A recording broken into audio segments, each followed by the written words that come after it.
الشیطان الرجیم بسم اللہ الرحمن الرحیم الحمد للہ والصلاة علی اہلہا اما بعد فقد قال المقصود من زار الحسین عارفا بحقہ واجبت لہ الجنہ۔ ناظرین کرام، آج ہم آپ کے سامنے فضیلت امام حسین علیہ السلام کے بارے میں چند روایات لے کر کیونکہ شہید کربلا کی زیارت کا بہت زیادہ ثواب ہے، اور اللہ تعالیٰ جس طرح قرآن میں فرماتا ہے فاذکرونی اذکرکم، تم میرا ذکر کرو اور میں تمہارا ذکر کروں گا۔ تو امام حسین علیہ السلام نے اپنا سارا گھر بار لٹوا کے یہ بتا دیا کہ اللہ تعالیٰ کی راہ میں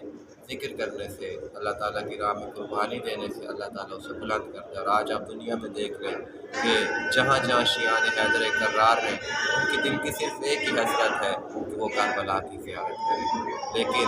کیا اس کی فضیلت بھی ہے یا نہیں؟ تو یہ ہم معصومین کی روایات میں دیکھتے ہیں کہ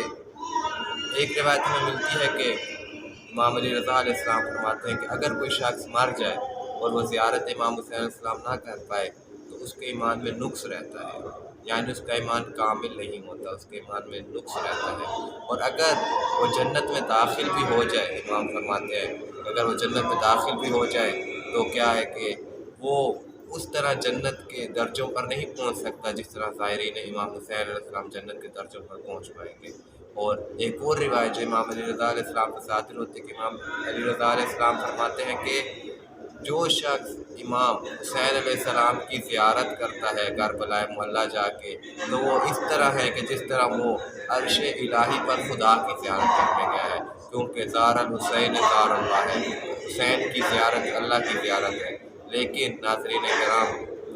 جس طرح میں نے ابتدا میں حدیث پڑھی من زار الحسین عارفا بحقہ واجبت لہ الجنہ، کہ جو امام حسین کی زیارت کرے ان کے حق میں معرفت رکھتے ہوئے، ان کی پہچان کرتے ہوئے کہ یہ کون ہے کیا ہے، اور ان کی معرفت کو صحیح طریقے سے جانتے ہوئے زیارت کرے، اس کے لیے جنت واجب ہے۔ تو آیت اللہ کی بہجت سے پوچھا گیا کہ یہ جب آپ زیارت میں اذن دخول پڑھتے ہیں تو اس کا کیا مطلب ہے، اذن دخول کس طرح ہونا چاہیے؟ تو تقی بہجت فرماتے ہیں کہ اذن دخول صرف اور صرف آنسوؤں کے ذریعے ہے، اور آنسوؤں کے ذریعے ہی آپ کی زیارت قبول ہو سکتی ہے۔ تو اللہ تعالیٰ سے ہم دعا گو ہیں کہ اللہ تعالیٰ ہم سب کو زائرین امام حسین علیہ السلام میں سے قرار دے، اور ہمیں صحیح معنوں میں امام حسین علیہ السلام کی زیارت کرنے کا شرف حاصل کرے۔ اور لیکن ایک ہمارا پیغام جو کہ سب کے لیے ہے کہ اگر ہم امام حسین علیہ السلام کی کربلا معلیٰ میں آ کے زیارت کریں تو خود کو پھر ہم تبدیل کر لیں،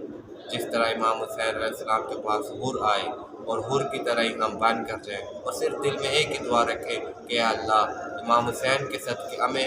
امام حسین علیہ السلام کے حر میں سے قرار دے۔ تو اللہ تعالیٰ سے ہم دعا گو ہیں کہ اللہ تعالیٰ ہمارے تمام سننے والوں کو زائرین امام حسین علیہ السلام میں سے قرار دے۔ والسلام علیکم ورحمۃ اللہ وبرکاتہ۔